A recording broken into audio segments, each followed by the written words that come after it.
এই মাসটি আরবিক ক্যালেন্ডারের অন্যতম গুরুত্বপূর্ণ মাস, যে মাসের সাথে জড়িয়ে আছে পৃথিবীর সর্বশ্রেষ্ঠ মানুষের আগমন। সরকারে কায়নাত, সরওয়ার দো জাহাঁ, সাকিউল জান্নাতি ওয়াল কাউসার, রহমাতুল আলামিন নবী মুহাম্মদুর রাসূলুল্লাহ সাল্লাল্লাহু আলাইহি ওয়াসাল্লাম। এই পৃথিবীতে আল্লাহ সুবহানাহু ওয়া তাআলা তাকে আনুষ্ঠানিকভাবে পাঠিয়েছেন মানব জাতিকে সত্যের পথে পরিচালিত করবার জন্য, অন্ধকার থেকে মুক্ত করে আলোর দিশা দেওয়ার জন্য, এই জাতিকে অজ্ঞতার অন্ধকার থেকে টেনে তুলে এনে অজ্ঞতার যুগে, অন্ধকার যুগে শ্রেষ্ঠ মানুষে পরিণত করবার জন্য এবং এই জাতির শ্রেষ্ঠ উম্মাহকে উপহার দেওয়ার জন্য আল্লাহ সুবহানাহু ওয়া তাআলা তার প্রিয় হাবিব জনাবে মুহাম্মদুর রাসূলুল্লাহ সাল্লাল্লাহু আলাইহি ওয়াসাল্লামকে পাঠিয়েছিলেন। তিনি উম্মার কল্যাণের জন্য, উম্মার মুক্তির জন্য ছোট ছোট কিছু আমলের কথা বলতেন। তিনি অল্প কথায় নাজাতের পথ ক্লিয়ার করে তার উম্মার সামনে পেশ করতেন। তিনি ছিলেন উম্মার দরদি। আমরা আমাদের নিজেদের প্রতি যতটা দরদি, নিজের নফসের কাছে যতটা আপন, আমাদের নবী জনাবে মুহাম্মদুর রাসূলুল্লাহ সাল্লাল্লাহু আলাইহি ওয়াসাল্লাম তিনি আমাদের জন্য আমাদের চেয়ে বেশি আপন। আল্লাহ সুবহানাহু ওয়া তাআলা মহাগ্রন্থ আল কুরআনে তিনি এই ঘোষণায় দিলেন, আন-নাবিয়্যু আউলা বিল মুমিনিনা মিন আনফুসিহিম। নবী মুমিনদের কাছে তাদের জীবনের চেয়ে অনেক বেশি প্রিয়। সুবহানাল্লাহ। রাসূলুল্লাহ সাল্লাল্লাহু আলাইহি ওয়াসাল্লাম আমাদের প্রতি স্নেহশীল, আমাদের প্রতি দয়াদ্র, আমাদের প্রতি করুণাকামী, আমাদের সহযোগী, আমাদের সহমর্মী, আমাদের প্রতি তিনি মর্মস্পর্শী, তিনি আমাদের প্রতি এমপ্যাথেটিক যতটা না আমরা আমাদের নিজেদের প্রতি। তাই তো তিনি আমাদের মুক্তির জন্যে ছোট ছোট আকারে কিছু আমলের কথা, কিছু উপদেশ তিনি বলে গেছেন। এর মধ্যে অন্যতম একটি উপদেশ উদ্ধৃত হয়েছে তিরমিজির 1987তম হাদিস হিসেবে, মুসনাদে আহমদের 21392তম হাদিস হিসেবে। এই হাদিস খানাকে ইসলামিক হাদিস বিশারদগণ এটাকে সহিহ বলেছেন। এই হাদিসের মতন বলার আগে এই হাদিসের ব্যাপারে প্রশংসা করে ইবনু রজব হাম্বলি রাহিমাহুল্লাহ তিনি বলেছেন, এই উদ্ধৃতি দিয়ে আমরা শুরু করতে চাই। ইবনু রজব হাম্বলি রাহিমাহুল্লাহ এই হাদিসের ব্যাপারে বলেছেন, হাদাল হাদিসু আন্নাহু ওয়াসিয়াতুন আযীমা জামিআতুন লিহুকুকিল্লাহি ওয়া হুকুকিল ইবাদ। এই হাদিসটা ছোট হলেও আকারে এটা এমন এক মহান হাদিস, যে হাদিসের মধ্যে আল্লাহর হক এবং বান্দার হক সম্পর্কে বিস্তারিত বর্ণনা করা হয়েছে। এই হাদিসটি হলো বিশ্বনবী সাল্লাল্লাহু আলাইহি ওয়াসাল্লাম জাবির ইবনে আব্দুল্লাহ অথবা মুআয ইবনে জাবাল অথবা আবু যার আল গিফারি রাদিয়াল্লাহু তাআলা আনহুম, তাদের তিনজনের কোনো একজনকে অথবা একাধিক জনকে একাধিকবার, একাধিক সময়ে, একাধিক ইস্যুকে কেন্দ্র করে এই উপদেশ দিয়েছিলেন, ইত্তাকিল্লাহা হাইসুমা কুনত। এই হাদিসের তিনটি অংশ। প্রথম অংশে বলা হয়েছে ইত্তাকিল্লাহা হাইসুমা কুনত, আপনি যেখানেই থাকেন না কেন আল্লাহকে ভয় করুন। আপনি যেখানেই থাকুন না কেন ভয় করবেন কাকে? আল্লাহকে। ওয়া আতবি'is সাইয়্যাতাল হাসানাতা তামহুহা, যখনই আপনি কোনো পাপ করে ফেলবেন বিলম্ব না করে তৎক্ষণাৎ সাথে সাথে একটি পুণ্য করুন। তামহুহা, যে পুণ্য ওই পাপ মোচন করে দেবে। দ্বিতীয় অংশ, আপনি যখনই কোনো গুনাহের কাজ করবেন, পাপ কাজ করবেন, ঠিক তখনই সাথে সাথে একটি সওয়াবের কাজ করুন, ভালো কাজ করুন, পুণ্যের কাজ করুন। করলে কি হবে? তামহুহা, যে গুনাহটি আপনি করেছেন ওই গুনাহটিকে এই নেক বা ভালো কাজটি মুছে দিবে।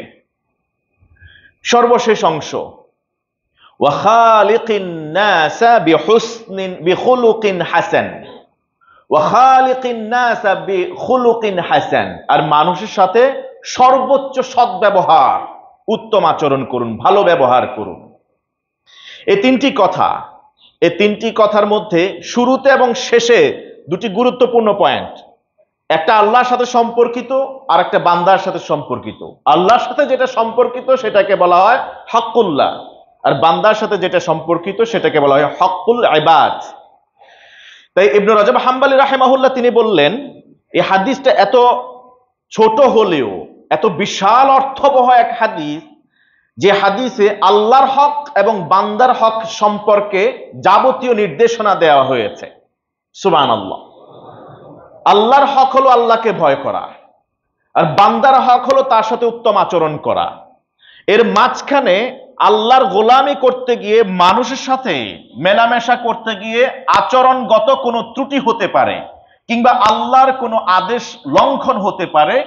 ওই অপরাধ মার্জনা করবার জন্যে প্রিয় নবীজি সাল্লাল্লাহু আলাইহি ওয়াসাল্লাম একটা সূত্র বাতলে দিলেন, যে যখনই কোনো অপরাধ লঙ্ঘন হবে, মানুষের সাথে যখনই কোনো অন্যায় আচরণ করা হয়ে যাবে, সৌজন্যমূলক বা সদ্ব্যবহার করা হবে না, তার সাথে সাথে বিলম্ব না করে একটা ভালো কাজ করে ফেলবে। যদি আল্লাহর কোনো আদেশ লঙ্ঘন হয়, একটা পাপ হলো, তাহলে আল্লাহর আরেকটা হুকুম বাস্তবায়ন করো, তাহলে সেটা মুছে যাবে। আবার যদি মানুষের সাথে কোনো আচরণে অন্যথা হয়ে থাকে, সাথে সাথে আরেকটি ভালো কাজ করো। ফর এক্সাম্পল, তুমি যদি কারো পিছনে গীবত করো, তুমি যদি কারো পিছনে পরনিন্দা করো, তাহলে তার পেছনেই আবার তার জন্য প্রশংসা করো। যদি তার সামনে তাকে কষ্ট দাও, তাহলে তার সামনেই তার উপকার করো। তাকে যদি কোনো কথা দিয়ে ডিমোটিভেট করো, তাহলে তাকে সামনে প্রশংসা করে তাকে ইন্সপায়ার করো। তাহলে একটা দিয়ে আরেকটা কাটা যাবে, মুছে যাবে। সুবহানাল্লাহ। কত সুন্দর ফর্মুলা! তিনটা নীতি আপনি মেনে চলবেন, আপনার জন্য জান্নাতের দরজাগুলি উন্মুক্ত হয়ে আছে। কারণ আপনি জানেন, তাকওয়া এবং হুসনুল খুলুক, এই একই হাদিসের শুরুতে এবং শেষে, শুরুতে বলা হয়েছে তাকওয়ার কথা, আর শেষে বলা হয়েছে উত্তম আচরণের কথা। নবীজি সাল্লাল্লাহু আলাইহি ওয়াসাল্লামকে প্রশ্ন করা হয়েছিল এই হাদিস। ইমাম আহমদ তার মুসনাদে, ইবনু মাজাহ, সহিহ ইবনু হিব্বান, তিরমিজি সহ বেশ কিছু হাদিসের গ্রন্থে সহিহ সনদে উল্লেখিত হয়েছে। নবীজিকে প্রশ্ন করা হলো, ইয়া রাসূলুল্লাহ, মানুষ যে যাবে জান্নাতে, সবচেয়ে কোন আমলের কারণে অধিকাংশ মানুষ জান্নাতে যাবে? কোন কাজের বিনিময়ে অধিকাংশ মানুষ জান্নাতে যাবে? প্রশ্নটা আগে বুঝবেন। আমলের কোনো শেষ নাই, আমলের কোনো ইতি নাই, আমলের ভেরিয়েশনের কোনো কুল কিনারা নাই। কিন্তু প্রশ্নটা হলো এরকম, অধিকাংশ মানুষ যারা জান্নাতে চলে যাবে, ওই অধিকাংশ মানুষ কোন কাজটি করার কারণে, কোন আমলের কারণে তারা জান্নাতে যাবে? অধিকাংশ মানুষ। আর অন্য মানুষরা হয়তো অন্য কোনো কাজের কারণে প্রতিদান প্রাপ্ত হয়ে জান্নাতে যাবে। নবীজি জবাবে বললেন, তাকওয়াল্লাহি ওয়া হুসনুল খুলুক। অধিকাংশ মানুষ জান্নাতি হবে যারা, তাদের মধ্যে তাকওয়ার নীতি থাকবে, আল্লাহর ভয়, আর মানুষের সাথে যারা সদাচরণ করে। তার মানে জান্নাতে যত মানুষ দেখবেন, তার ম্যাক্সিমাম মানুষ এর দুটি কোয়ালিটি থাকবে: আল্লাহকে ভয় করে চলবে, আর সর্বসাধারণের সাথে ভালো আচরণ করবে, উত্তম আচরণ করবে। অধিকাংশ মানুষ জান্নাতে যাওয়ার পেছনে দুইটা কারণ, একটা হলো তাকওয়াল্লাহ, আর একটা হুসনুল খুলুক। এখন তাকওয়ার শব্দটা শুনলে বা মুত্তাকি কোনো ব্যক্তির কথা যদি আমরা শুনি, বা কোনো মানুষের কথা যদি আমরা শুনি যে ওই মানুষটা মুত্তাকি, এই শব্দটি শোনার পরে আমাদের স্মৃতিপটে, মনের গহীনে এমন একটা কল্পিত মানুষের চিত্র ভেসে উঠে, যে মানুষটা হয়তোবা বলে আনা উসাল্লিল লাইলা আবাদা। মুত্তাকি মানুষ হলো যে এরকম হবে যে সারা রাত, সারা সপ্তাহ, সারা মাস ব্যাপী, সারা বছর ব্যাপী রাতগুলাকে সে নির্ঘুম কাটাবে নামাজের মাধ্যমে। এ হলো মুত্তাকি।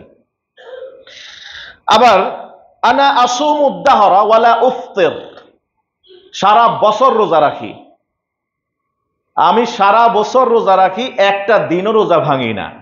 মুত্তাকি বলতে আমরা মনে হয় এটাই বুঝি। যখন আমরা মনে করি যে অমুক ব্যক্তিটা মুত্তাকি, তার মানে আমরা ভাবি ও আচ্ছা, সে মনে হয় পুরো বছর ব্যাপী সে নামাজ পড়ে, রাত্রে বেলা হয়তো ঘুমায় না, অথবা সারা বছরে সে রোজা রাখে, দিনের বেলায় খায়টায় না কিছুই। অথবা আনা আ'তাজিলুন নিসা ফালা আতাজাওয়াজু আবাদা, মুত্তাকি মানে হলো কি, যে বউকে সময় দেয় না, রাত্রে বেলায় তার সাথে থাকে না, রাত জেগে কাটায় দেয়, আর সে নিয়ত করছে কোন নারীর কাছে, মানে ওয়াইফের কাছে জীবনে যাবেই না। যে যত বেশি পরিবার থেকে আলাদা, যে যত বেশি সামাজিকতা থেকে আলাদা, দূরে আছে, সে তত বেশি মুত্তাকি আমরা মনে করি। আসলে কি এইরকম? এটা তো আমরা ধারণা করি। মুত্তাকি মানে হলো আল্লাহ সুবহানাল্লাহ, এ তো নামাজি হবে, চমৎকার নামাজি, অনেক নামাজ পড়ে, 1000 রাকাত নামাজ পড়ে প্রত্যেক রাতে, অথবা বছরে 365 বা 360 দিন, পুরো 360 দিনে রোজা রাখে, অথবা সে তার বউয়ের সাথে সময় দেয় না, অথবা তার কাছে এই তিনটার সব কয়টা গুণে আছে। এটা আমাদের দোষ না। নবীজির যুগে যারা ছিলেন তারাও এটাই ভাবতেন। পৃথিবীর সবচেয়ে বড় মুত্তাকি মানুষকে জানেন তো? এই প্রশ্নের জবাব, পৃথিবীর বুকে সর্বশ্রেষ্ঠ তাকওয়ার মানুষকে নবীজি মুহাম্মদুর রাসূলুল্লাহ সাল্লাল্লাহু আলাইহি ওয়াসাল্লাম। কোন কোন সাহাবীর মাঝে এই ধারণা ছিল, অথবা যারা রিমোট এরিয়াতে বসবাস করতেন, আরব বেদুইন, তারা ভাবতেন নবীজি মনে হয় এত বড় মুত্তাকি মানুষ, যার উপর ওহী আসে, তার আমলের সাথে আমাদের কারো আমল মিলবে না। তিনি হয়তো পুরো বছর রাতে একটুও ঘুমান না, খালি নামাজ পড়েন, অথবা সারা বছর রোজা রাখেন, কিংবা তিনি তার যে স্ত্রী আছে, এত স্ত্রী দিয়ে করে কি, স্ত্রীর কাছে তো তিনি জানে না, নামকা ওয়াস্তে স্ত্রী আছে, একসাথে 9 জন স্ত্রী, মনে হয় তিনি আসল স্ত্রীর কাছে জানেন, জান্নাত থাকেন না। এই হাদিস ইমাম বুখারী 5063তম হাদিস এবং মুসলিম 1401তম হাদিস হিসেবে নকল করেছেন। সহিহ বুখারী মুসলিমের হাদিস। 3 ব্যক্তি আল্লাহ রাসূলের কাছে এসছেন, তাকে না পেয়ে প্রথমত তার স্ত্রীদের ঘরে গেলেন, ঘরে গিয়ে স্ত্রীদেরকে পর্দার আড়াল থেকে জিজ্ঞেস করলেন নবীজির আমল কি, তিনি তো সবচেয়ে বড় মুত্তাকি মানুষ, তিনি কি আমল করেন? তো স্ত্রীগণ একই জবাব দিলেন। জবাব দেওয়ার পরে তারা মনে করলেন, ওরে আল্লাহ, আমরা যেটা ভাবছিলাম যে তিনি সারা রাত নামাজ পড়েন, সারা দিন রোজা রাখেন, আর স্ত্রীর কাছেও যান না, সময় দেন না, যাই হোক, উনার মনে হয় উনি তো কাদ গাফারাল্লাহু মা তাকাদ্দামা মিন যামবি, আল্লাহ তাআলা তার পিছনের গুনাহ ক্ষমা করে দিয়েছেন, অগ্রিম গুনাহ ক্ষমা করে দিয়েছেন, আমরা তো আর তার মতো নই। এক কাজ করে, আমাদের তো মুত্তাকি হইতে হবে, আমরা আজকে থেকে নিয়ত করলাম। একজন বললেন আমি প্রত্যেক রাত জাগিয়ে কাটায় দেব নামাজের মাধ্যমে, আরেকজন বললেন আমি পুরো বছর ব্যাপী রোজা রাখবো, রোজা কোনোদিন ভাঙবো না। আরেকজন নিয়ত করলেন যে আমি আমার স্ত্রী যে আছে তার কাছে আজকে থেকে আর যাবো না, আর নতুন কোনো করে বিয়েও করব না, আমি এখন প্রত্যেক রাত ইবাদতে কাটায় দিব, কারণ আমাকে মুত্তাকি হইতে হবে। এই কথাগুলি যখন চলছিল, সাহাবীরা যখন এই পণ করলেন একজন আরেকজনের সাথে, নবীজি হুজরাখানা থেকে বের হয়ে আসলেন, এসে বললেন, এই তুমি এই কথা বলেছো, তুমি এই কথা বলেছো, তুমি এই কথা বলেছো, তোমরা নিয়ত করেছো, শোনো, আমা আল্লাহ ইন্নী লা আখশাকুম লিল্লাহ ওয়া আতকাকুম লাহ, তোমরা কি জানো আমি তোমাদের সবার চেয়ে বেশি আল্লাহকে ভয় করি, আমি তোমাদের চেয়ে সবচেয়ে বেশি মুত্তাকি মানুষ। লাকিন্নী আসুম ওয়া উফতির, অথচ আমি রোজা রাখি আবার রোজা ভাঙ্গি। সুবহানাল্লাহ। ওয়া উসাল্লি ওয়া আরকুদ, আমি নামাজও পড়ি রাতের বেলায়, আবার আমি ঘুমাইও, শরীরের হকও আদায় করি। ওয়া আতাজাওয়াজুন নিসা, আর আমি বিয়েও করি, আমার স্ত্রীও আছে, তাদেরকেও সময় দেই। ফামান রাগিবা আন সুন্নতি ফালাইসা মিন্নি, যে মুত্তাকি হওয়ার জন্য সারা রাত নির্ঘুম কাটায় দেয় ইবাদতের মধ্যে, সারা দিন বছরের 360 দিনে রোজা রেখে কাটায় দেয় না খায়া, স্ত্রীকে সময় দেয় না, এটা আমার সুন্নত না। আর যে আমার সুন্নত থেকে বিমুখ হইল সে আমার দলভুক্ত না। আমরা মনে করি মুত্তাকি হইতে হলে এই কারি কারি আমল লাগবে, রাতের বেলায় পুরো রাতই কাটায় দিতে হবে, এত এত রোজা রাখতে হবে, রোজা এত হাজার এত এত রোজা রাখছি আমি, এটা আমাদের চিন্তায় আসে। মুত্তাকিকে আমরা মনে করি মুত্তাকি মানুষ, ওরে সুবহানাল্লাহ, উনি জীবনে বাজারে যাইতে পারেন না, যে বাজারে যায় মুত্তাকি হয় কেমনে? মুত্তাকি মানুষ উনি খাওয়া দাওয়া খুব সামান্য, যত সামান্য করে না খেয়ে থাকবেন, জামা কাপড় এটা অনেক ছিঁড়াটিরা থাকবে, পুরাতন একটা জামা পরে থাকবেন কোন রকম। মুত্তাকি মানুষ হয়তোবা জীবনে গোসল করেন না, এরকম হতে পারে।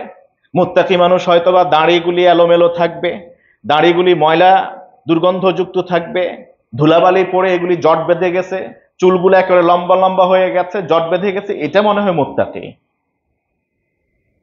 মুত্তাকি মানুষ হুজরাখানার মধ্যে বসে থাকবে, মসজিদে থাকবে, খানকা শরীফে বসে থাকবে, কিংবা কোন একটা অন্ধর্মহলে থাকবে, এখান থেকে তিনি বের হতে পারবেন না। যে যত বেশি অন্ধর্মহলে থাকবেন, জায়নামাজ আর তসবিহ নিয়ে টিপবেন, বসে থাকবেন, উনি মনে হয় সবচেয়ে বড় মুত্তাকি।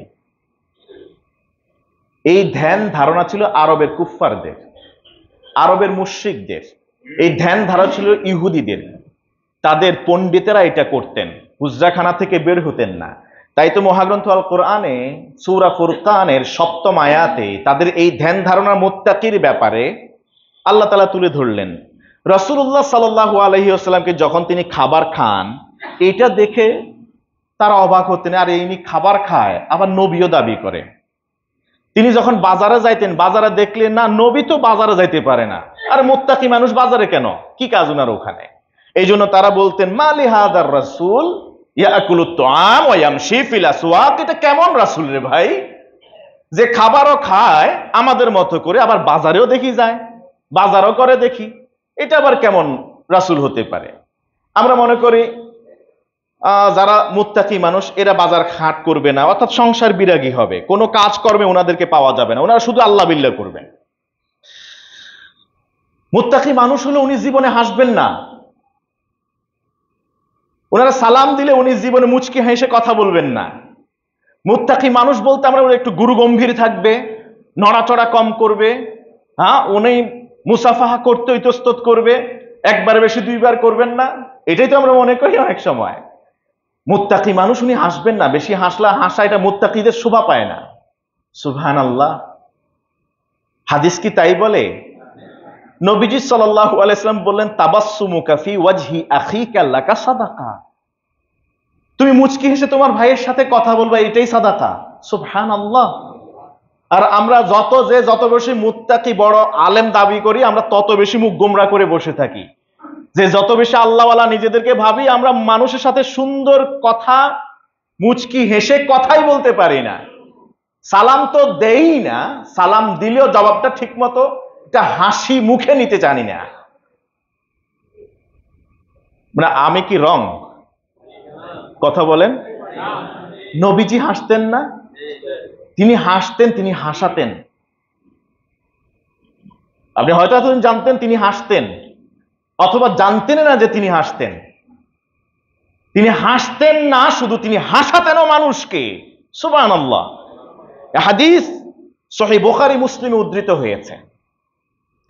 যখন রোজার হুকুম নাজিল হলো, কখন রোজা শুরু করবে, কখন শেষ করবে, কখন খাওয়া শুরু করবে, কখন শেষ করবে, সূরা বাকারার 187তম আয়াতে যখন বলা হলো, হাত্তা ইয়াতাবায়্যানা লাকুমুল খায়তুল আবয়াদু মিনাল খায়তিল আসওয়াদ সুম্মা আতিম্মুস সিয়ামা ইলাল লাইল, এই আয়াত যখন নাজিল হলো, হযরত আদি ইবনে হাতিম তিনি করলেন কি, দুটা কালো রশি, একটা সাদা একটা কালো রশি নিলেন। তো কালো আর সাদা রশি নিয়ে তিনি বালিশের নিচে রাখলেন। কারণ কোরআনে আল্লাহ তাআলা এই আয়াত নাজিল হয়েছে, এটার উপর আমল করতে হবে। রাতে কখন খাইতে হবে? যখন রাত হয়ে যাবে তখন কালো রশিটা সাদা হবে সকাল হয়ে আসলে, আর সাদা রশিটা কালো হয়ে যাবে সন্ধ্যা হলে।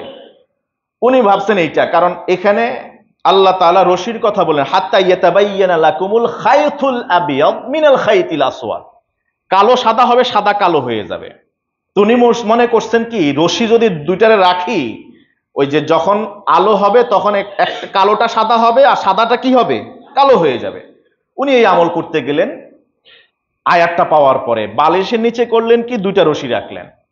ওমা, রাত যায়, একটু পর পরে বাইর করেন বালিশ সরাইয়া, কি রে, সাদা তো আর কালো হয় না, কালো তো আর সাদা হয় না। কাহিনী দেখি, ফজর হয়ে গেল, আজান হয়ে গেল, বিশ্ব নবী সাল্লাল্লাহু আলাইহি ওয়াসাল্লাম মসজিদে আসলেন।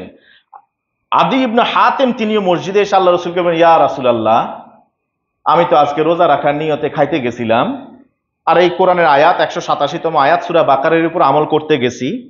আল্লাহ তাআলা যেটা বলছেন এটা তো মিলে না। সেটা কি? এই যে রশি দুইটা আমি রাখছি, কালোটা সাদা হওয়ার কথা, সাদাটা কালো হওয়ার কথা, দিনের আলোয় আর রাতের অন্ধকারে, কই হইল না তো কিছু। নবীজি সাল্লাল্লাহু আলাইহি ওয়াসাল্লাম হেসে দিলেন। ফাদাহিকা, তিনি হাসলেন। ফাকাল ইন্না ওয়াসাদাকা লাআরিদুন তাওয়ীল।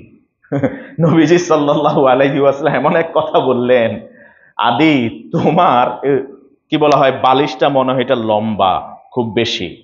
ইন্নামা হুয়াল লাইলু ওয়ান নাহার। নবীজি এই কথা যখন বললেন সবাই হেসে দিলেন। আর তিনি বললেন, তুমি যে এক্সপেরিমেন্ট করতে গেছো, এটা রশি সাদা কালো হওয়া নয়, এটাকে দিন এবং রাতের আলো অন্ধকারকে আল্লাহ তাআলা বুঝিয়েছেন। সুবহানাল্লাহ। ওসমান ইবনে আফফান রাদিয়াল্লাহু তাআলা এরপরে আবার আরেকটু বুঝাই দিতেছেন তাকে, আদিকে, হুয়া সাওয়াদুল লাইলি ওয়া বায়াদুন নাহার। আল্লাহ রাসূল যেটা বলেছেন তোমাকে, তুমি কি সেটা বুঝছো? এটা হলো যখন সূর্য উদিত হবে তখন অন্ধকার দূর হয়ে সাদা হয়ে যাবে সব দিক, আর যখন সূর্য ডুবে যাবে তখন আলো নিভে যাবে, অন্ধকার হয়ে যাবে। এটাই বোঝানো হয়েছে। সুবহানাল্লাহ। এই যে ধরেন সাহাবী এই কাণ্ড দেখে আল্লাহ রাসূল নিজে হেসেছেন। তা আমাদের সমাজে এরকম বহুত আছে, সামনে এত কিছু হইতেছে, উনারে মনে হয় যেন ওই যে পয়জন দিয়া অথবা অ্যানেস্থেসিয়ানি বলে এটাকে, অবশ করে ফেলে, ওইটা দিয়ে অবশ করে ফেলছে, মাগার উনার কোনো কাতুকুতু দিলেও আর নড়ে চড়ে না। আসেনি এইরকম, কোনো এক্সপ্রেশন নাই, কোনো মানে কি বলা হয়, ওনার রিয়াকশন নাই। অ্যাকশন তো দূরে থাক, রিয়াকশনও নাই। কারণ উনি মুত্তাকি মানুষ, নড়াচড়া করা যাবে না। দেখেন না আপনারা, মুত্তাকিদেরকে অনেক সময় যে রবিউল আউয়াল আসছে, মাসটা হলো আল্লাহ রসুলের আগমনের মাস। বাহির থেকে, পাকিস্তান থেকে, বিভিন্ন জায়গা থেকে হুজুরকে নিয়ে আসে, হায়ার করে এই দেশে। কথা বুঝেন নাই? বিশাল এক মিছিলের আয়োজন করে, ওয়েল এন্ড গুড। ওই মিছিলে হয়তো ঘোড়ার গাড়ি অথবা গাড়ি, এমনি গাড়ি, ছাদ খোলা উন্মুক্ত, ওই যে সানরুফ এরকম আছে। ওনারে ওখানে বসায় থাকেন, বসায় দেন, কারণ উনি মুত্তাকি মানুষ, তো সবচেয়ে বড় আল্লাহওয়ালা মানুষ। হুজুর আসছেন, উনি নড়াচড়া করতে পারেন না, বাকি সবাই পায়ে হাঁটবেন আর উনি গাড়িতে করে যাবেন। আর উনার পুরো গাড়ি চারদিক থেকে ফুল দিয়ে ঘেরাও করা, এবং উনার গলায় যে এত মালা লাগানো হয় ফুলের, উনার মনে হয় বহন করা কষ্ট হয় না। উনি মনে হয় চায় যে হয়তো আরো দেখ। কিরে ভাই, নবীজির শানে নবীজি আগমন করছেন, এই সময়ে আপনি এত বেয়াদব কেন? আপনি তো নিজেও হাঁটবেন নাকি? কথা কয় না। আপনার এখানে বসার কাহিনী কি? আর ওনার ওইখানে বসার মানেটা কি? বসানোর মানেটা কি? নবীজি জীবনে এইরকম কোন ঘটনা ঘটাইছেন? বলেন না। এটা কি ভালোবাসার নামান্তর? বলেন। আপনি রাসূলুল্লাহ সাল্লাল্লাহু আলাইহি ওয়াসাল্লামের প্রতি ভালোবাসা দেখাতে যাইয়া আরেকজনকে সেখানে বসাইলেন, বসাইয়া উনাকে পূজা করা শুরু করে দিলেন। ভাই, এটা কেমন কাহিনী? কি আমার বুঝে আসে না। আর উনিও হুজুর তো উনি হাঁটবেন না, উনি গাড়িতেই যাবেন। নবীজি নিজে হেসেছেন, অন্যদেরকে হাসাতেন। এই হাদিস সিলসিলাতুস সহিহায় আলবানী সহিহ হিসেবে নকল করেছেন। আমাদের আয়েশা সিদ্দিকা রাদিয়াল্লাহু তাআলা আনহা তার পারিবারিক এক গল্প তুলে ধরলেন, এবং হাদিসে তিনি এটা নিজেই বর্ণনা করলেন এই গল্পটা, যে একদিন খাজিরা, খাজিরা একটা তরকারির নাম, খাবারের নাম। খাজিরা এই নামটা শুনছেন আপনারা? শুনেন নাই। এটা হাদিসের ভাষায় এসছে খাজিরা। খাজিরা হলো ধরেন গোশতকে ছোট ছোট করে কিউব করে কেটে কেটে গরম পানি দিয়ে সিদ্ধ করে, এরপর এখানে আটা ময়দা অথবা জব ঢেলে দেয়, একটু এবার গরম দিতে থাকে, এটা একটু ঘন হয়ে আসলে যে স্যুপের মতো হয়, আমাদের সমাজে যেটা খাই আর কি, কর্ন স্যুপ বা থাই স্যুপ আছে না, ওই স্যুপের মতো আর কি, এটাকে আরবি ভাষায় বলা হয় খাজিরা। তো নবীজি সাল্লাল্লাহু আলাইহি ওয়াসাল্লামের ঘরে মাঝে মাঝে এই খাজিরা রান্না হতো। রান্না হলে আল্লাহ রাসূল সাল্লাল্লাহু আলাইহি ওয়াসাল্লামকে দাওয়াত দেওয়া হতো, অন্য স্ত্রীদের যার ঘরে তিনি থাকতেন সেই স্ত্রীকেও দাওয়াত দেওয়া হতো। আমাদের আয়েশা সিদ্দিকা রাদিয়াল্লাহু তাআলা আনহা তিনি বললেন, একদিন আমি খাজিরা পাক করলাম। খাজিরা মানে তো ক্লিয়ার এখন, ওই সেই স্পেশাল তরকারি বা স্যুপ ধরনের তরকারিটা রান্না করলাম। আমার মাঝে আর সাউদা বিনতু জামা, তিনি আল্লাহ রসুল আরেকজন স্ত্রী, এই দুইজনের মাঝে আল্লাহ রসুল আসলাম বসা। তো নবীজি সাল্লাল্লাহু আলাইহি ওয়াসাল্লামকে আমি খেতে দিয়েছি, তো সাউদা যেহেতু পাশে বসা আছে, আমি সাউদাকে প্লেটটা আগায় দিয়ে বললাম, সাউদা এখান থেকে খাও। সাউদা বলল, আমি খাবো না। তিনি বললেন, খাইতেই হবে। খাবা না মানে? আল্লাহ রসুল কিন্তু দৃশ্য দেখছেন, বসে আছেন দুজনের মাঝখানে। খাইবা না মানে? না, আমি খাবো না। যদি না খাও এটা পুরোটা মুখের মধ্যে ঢেলে দেব। বাসায় এরকম হয় না? খাইবে না মানে আমি রান্না করছি এত কষ্ট করে, ঠিক কিনা? খাইতেই হবে। তিনি বললেন, আমি খাবো না। খাবা না মানে ওই হাত প্লেটে দিয়ে ওখান থেকে নিয়ে এক অঞ্জলি নিয়ে হাত ভিজাইয়া মুখের মধ্যে মাখাই দিছে। কার? সাউদা রাদিয়াল্লাহু তাআলা আনহার আম্মা জান আয়েশা। এই দৃশ্য নবীজি দেখলেন। এটা দেখার পরে নবীজি হাসা দিলেন। হাসা দেওয়ার পরে তিনি একটু সরে গেলেন পিছনের দিকে, সরে যাইয়া পাতিলটারে নিয়ে আয়েশা পাত্রটারে এনে সাউদার সামনে ধরলেন। আল্লাহ রসুল নিজে ধরলেন, সাউদা সাউদা নাও এখান থেকে নিয়ে তুমিও লাগাই দাও। এবার সাউদা ওইখান থেকে নিলেন, হাত দিয়ে নিয়ে আয়েশার মুখে ভালো করে মাখায় দিলেন। In the mean time Omar হাজির। ওমর যাইতেছে, ওমর আসা মানে কিন্তু বুঝেন তো, সব দৌড়ায় পালায়, শুধু বাচ্চারা না, আম্মাজানরাও যখন আল্লাহ রসুলের সাথে গল্পে থাকেন, আনন্দ করতে থাকেন, দূর থেকে যখন আওয়াজ পান, ওমর আসার আওয়াজ হতো। কারণ রাস্তায় যদি শয়তান তো পালাইতো, এটা আমরা জানি, কিন্তু কোনো সন্তান শিশু বাচ্চা কাচ্চা থাকলেও দৌড়ে ভাগতো আগে ভাগে। আমরা এখন বাচ্চাদেরকে তো ভূত আসবে খাও, নাইলে বাঘ নিয়ে যাবে, অথবা এই হবে সেই হবে, কিন্তু ওই সময় বাচ্চারা না খাইলে ওমরের কথা বলতেন, বাচ্চারা ভয়ে খেয়ে ফেলতেন। সুবহানাল্লাহ। তো ওমর রাদিয়াল্লাহু তাআলা আসার সময় আওয়াজ পাইলেন, আল্লাহ রাসূল আওয়াজ করে বলেন, ইয়া আব্দুল্লাহ ইয়া আব্দুল্লাহ, এই আল্লাহর বান্দা ওমর। এই কথা বলার সাথে সাথে দুইজন দৌড় দিয়ে ভাগছেন। এমন একটু পরে আয়েশা দেখে যে ওমর রাদিয়াল্লাহু এখনো অনেক দূরে আছেন। এক পর্যায়ে আল্লাহ রাসূল সাল্লাল্লাহু আলাইহি ওয়াসাল্লাম দুইজনকে বলেন, কুমা, যাও যাও উঠো, ফাগসিলা, দুইজনে যাই গোসল করে ফেলো, যাও। এই যে ঘটনা, নবীজি কি করলেন? এখানে ইন্ধন দিলেন। ইন্ধনটা হলো কি? মহব্বতে। আয়েশা রাদিয়াল্লাহু তাআলা আনহা সাউদার মুখে ওই যে তরকারির ঝোল মাইখে দিছেন। আল্লাহ রাসূল সাল্লাল্লাহু আলাইহি ওয়াসাল্লাম নিজে সুযোগ করে দিলেন যে না, দুইজনে একটু মাখামাখি করুক, একজনে কেন করবেন। এক পর্যায়ে দুইজন হাসতে হাসতে আল্লাহ রাসূলের কোলে ঢলে পড়লেন। সুবহানাল্লাহ। তিনি এই পরিবেশগুলি তৈরি করতেন। তিনি তো পৃথিবীর শ্রেষ্ঠ মানুষ, তিনি তো সবচেয়ে বড় মুত্তাকি। ওই যে আগের হাদিসে বলা হয়েছে, ইন্নী লা আখশাকুম বিল্লাহ ওয়া লা আতকাকুম লাহু, আমি তো সবচেয়ে বড় মুত্তাকি, আল্লাহর জন্য সবচেয়ে বেশি ভয় পাই আল্লাহকে। সুবহানাল্লাহ। এরপরে তিনি এরকম করতেন। মুত্তাকি মানে এরকম নয় যে উনি একটা পাথর বা জামাদাত, কোন স্টোন স্ট্যাচু হয়ে থাকবেন, নড়াচড়া করবেন না, ওনার কোনো সামাজিক কোনো অ্যাকশন রিয়াকশন থাকবে না, না। বরং আব্দুল্লাহ ইবনু হারিস রাদিয়াল্লাহু তাআলা আনহু তিনি বলছেন, হাদিস তিরমিজি নকল করেছেন, যে মা রাআইতু আহাদান আকসারা তাবাসসুমান মিন রাসূলিল্লাহ, পৃথিবীতে এত মানুষকে দেখেছি, এত কমেডিয়ানকে দেখেছি, কিন্তু আমার রসুল যত হাসেন মুচকি, এত হাসতে আমি আর কাউকে দেখি নাই। আমার রাসূল এত মুচকি হাসতেন, এরকম হাসতে আর কাউকে আমি দেখি নাই, একটা কমেডিয়ানকে আমি দেখি নাই। সুবহানাল্লাহ। অথচ আমাদের মনে হয় যেন সারা জীবন মুখ গোমরা করে বসে থাকা, মুখ যত ভার করে গুরু গম্ভীর হয়ে বসে থাকবে ততই বড় মুত্তাকি আমরা, না? নবীজি শুধু মুচকি হাসতেন কিংবা হাসাতেন না, তিনি নিজে কাঁদতেন, অন্যদেরকে কাঁদাতেন। সুবহানাল্লাহ। তিনি নিজে কাঁদতেন রাতের গভীরে, নামাজে দাঁড়িয়ে, আম্মাজানদেরকে না জানিয়ে। ইভেন আম্মাজানের ঘরটা ছোট ছিল, সেই ঘরে সেজদা দেওয়ার জায়গা নাই, গভীর রাতে তিনি উঠতেন, গোপনে সন্তর্পণে তিনি সেজদায় লুটে পড়তেন।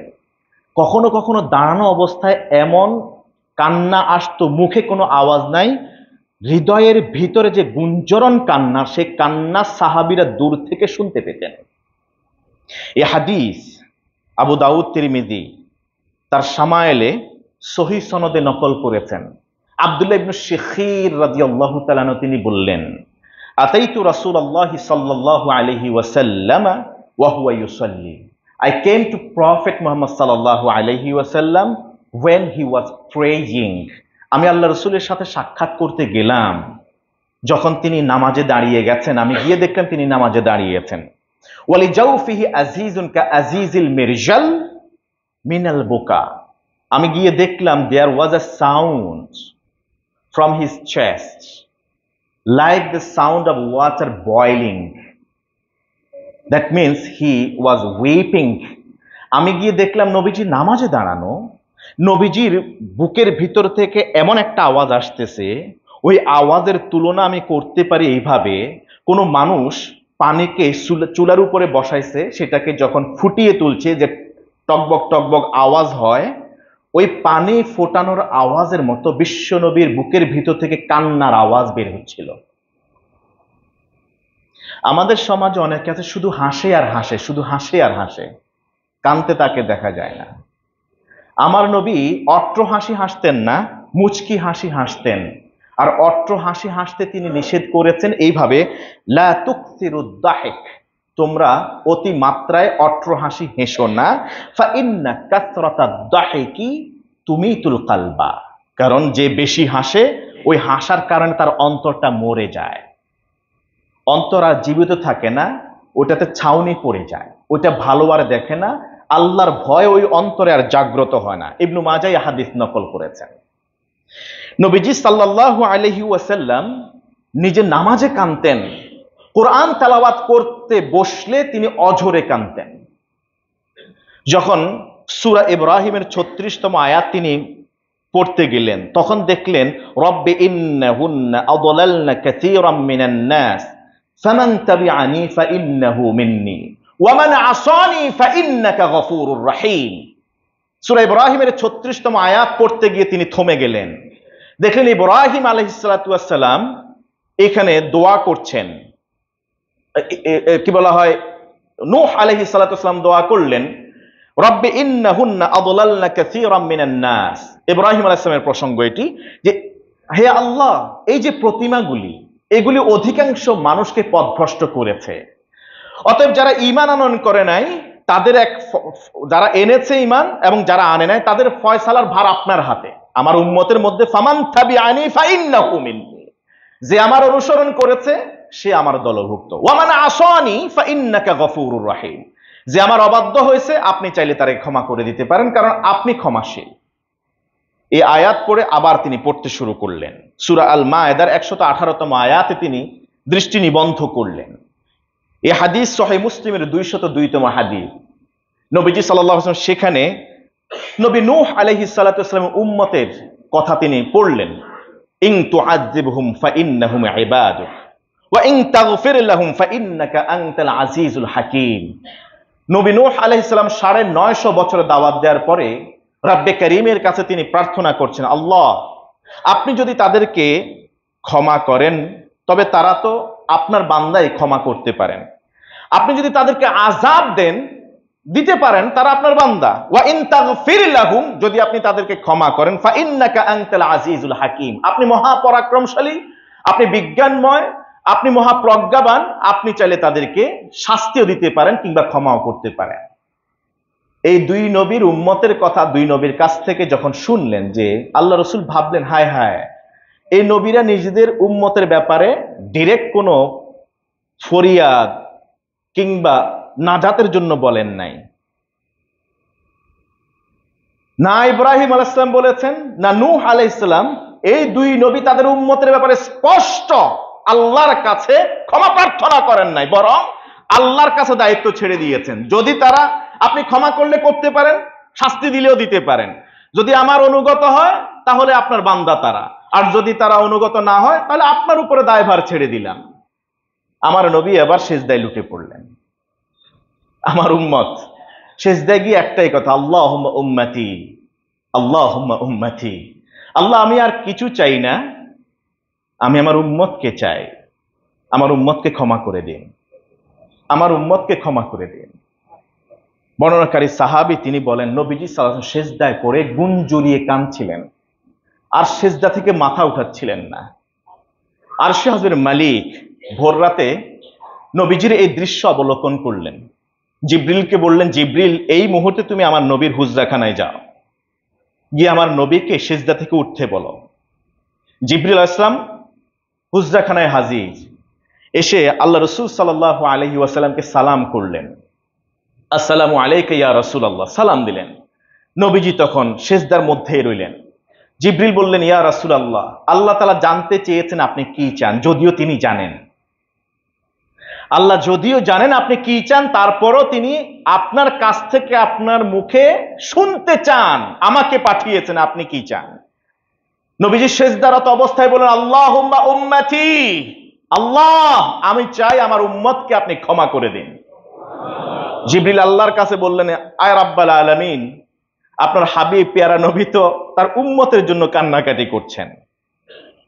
আল্লাহ সুবহানাহু ওয়া তাআলা বললেন, ও আমার জিবরাইল, আবার যাও আমার নবীর কাছে, আবার আমার নবীর কাছে যাও, গিয়ে বলো, ইযহাব ইলা মুহাম্মদ, আমার নবীর কাছে যাও, ফাকুল ইন্না সানুরদিকা ফি উম্মাতিকা ইয়া রাসূলুল্লাহ, হে রাসূল, আমি আপনাকে আপনার উম্মত দিয়ে সন্তুষ্ট করে দেব, আপনার উম্মতের ব্যাপারে আমি আপনাকে সন্তুষ্ট করে দেব। ওয়ালা নাসুক, আপনার উম্মতকে দিয়ে আমি কখনো আপনাকে কষ্ট দেব না।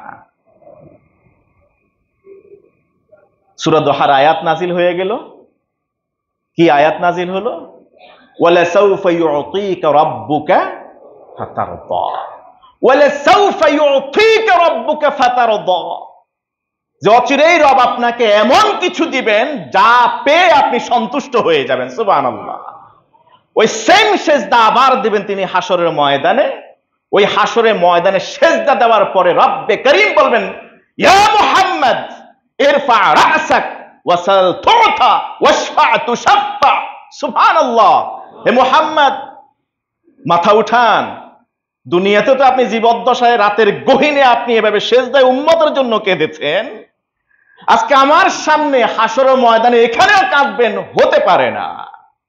আপনার সিজদা থেকে মাথা না উঠালে, আপনার কান্না বন্ধ না করলে, আমি যে আপনার সাথে ওয়াদা করেছি আপনার জীবদ্দশা সাপ তা পূর্ণ না করলে আমি তো কার্যাদি শুরুই করতে পারবো না। এর ফারাসাক, মাথা উঠান। ওয়াকুল তুসমা, কারো কোনো কথা থাকবে না সেই দিন। সেই দিন কারো কথা বলার কোনো অনুমতি থাকবে না। আপনি বলবেন, আপনার কথা শোনা হবে। ওয়াসাল তুতা, আপনি কি চাইবেন চান, সব দিয়ে দেব। ওয়াশফা তুশফা, ওই তো শেষ পর্যন্ত কি চাইবেন তো জানি। আপনি তো উম্মতের পাগল, আপনি তো উম্মতের পাগল, আপনি তো নিজের জন্য কিছুই চাইবেন না। আপনি কি চাইবেন চান, ওয়াশফা তুশফা, সুপারিশ চাইবেন, সুপারিশ করুন উম্মতের জন্য, করেন, কইরাই দেখেন না। এই জন্য আপনি মাথা নিচে রাখা লাগবে না, কারণ আজকে জায়গা আপনার আমার পাশে মাকামে মাহমুদে, আপনার জায়গা আমার পাশে মাকামে মাহমুদে, সর্বোচ্চ প্রশংসিত স্থানে আপনার আজকে অধিষ্ঠিত হবেন। আপনার মাথা ওখানে থাকবে না। নবীজি ততক্ষণ পর্যন্ত থামবেন না যতক্ষণ আল্লাহ তাআলা ওয়াদা পূর্ণ না করবেন। আল্লাহ তার ওয়াদার বরখেলাফ করেন না। তিনি যে বলেন, ইন্না সানুরদিকা ফি উম্মাতিক, আমি আপনাকে আপনার উম্মত দিয়ে সন্তুষ্ট করে দেব। ওয়ালা সাউফা ইউতিকা রাব্বুকা ফাতারদা, ততক্ষণ পর্যন্ত রব দিতে থাকবেন যতক্ষণ না নবী অন্তর থেকে সন্তুষ্ট না হন। শেষ পর্যন্ত সবাইকে জাহান্নাম থেকে বের করে এরপরে তিনি তৃপ্ত হলে তারপরে শেষ হবে সবকিছু। তিনি শুধু হাসতেন না, হাসাতেন, তিনি শুধু কাঁদতেন না, কাঁদাতেন।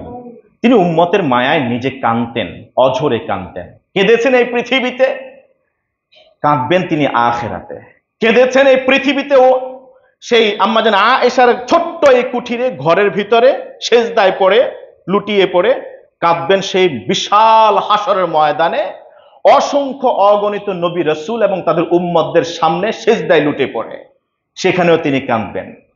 অতএব মুত্তাকি মানে এরকম নয় সে একটা পাথরের মতো হবে, কিংবা তার কোনো এক্সপ্রেশন থাকবে না, তার উম্মার প্রতি কোনো দরদ থাকবে না, উম্মা এখানে মারা যাবে, উম্মা ব্যথিত হবে, উম্মা না খেয়ে থাকবে, উম্মা মারামারি করবে, উম্মা আইসোলেটেড হয়ে যাবে, উম্মা বিভিন্ন দলে উপদলে বিভক্ত হয়ে যাবে, উম্মা তার ঐতিহ্য হারাবে, উম্মা শরীয়ত থেকে সরে যাবে, উম্মা দিন থেকে অনেক দূরে চলে যাবে, উম্মা নামাজ ভুলে যাবে, উম্মা আল্লাহকে ভুলে যাবে, উম্মা আল্লাহর রসুলের আদর্শ ভুলে যাবে, উম্মা সত্য থেকে বিপথে চলে যাবে, উম্মা অন্ধকারে হারিয়ে যাবার তিনি মসজিদে বসে বসে তাসবিহের দানা গুনবেন। ওটা কখনো ইমানদার মুত্তাকি হতে পারে না।